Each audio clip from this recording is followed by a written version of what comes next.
You were never in it? No, Doctor, I never was in it. I had no doubt that my career had reached an end when I sensed the somewhat sinister presence of Professor Moriarty. I walked along the pathway, Moriarty at my heels, and when we got to the end, he rushed at me.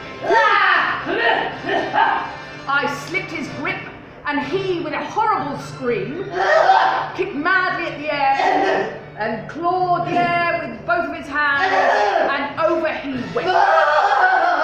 But the tracks I saw with my own eyes, 2 went down and none returned. The cliff behind me was so high that to climb it all was an obvious impossibility, but it was best that I should risk the climb. I seemed to hear Moriarty's voice screaming at me out of the abyss. And more than once, my foot slipped and I thought I was gone. But I managed to press on.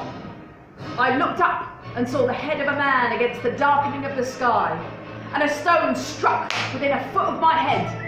Of course, the meaning of this was obvious. Moriarty had not come alone. A Confederate? But who? Colonel Sebastian Moran, the second most dangerous man in London.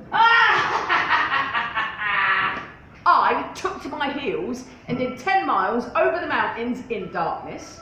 And a week later, I found myself in Florence. Oh, lovely. I travelled 2 years in Tibet and amused myself by visiting Lhasa and spent some time with the head lama.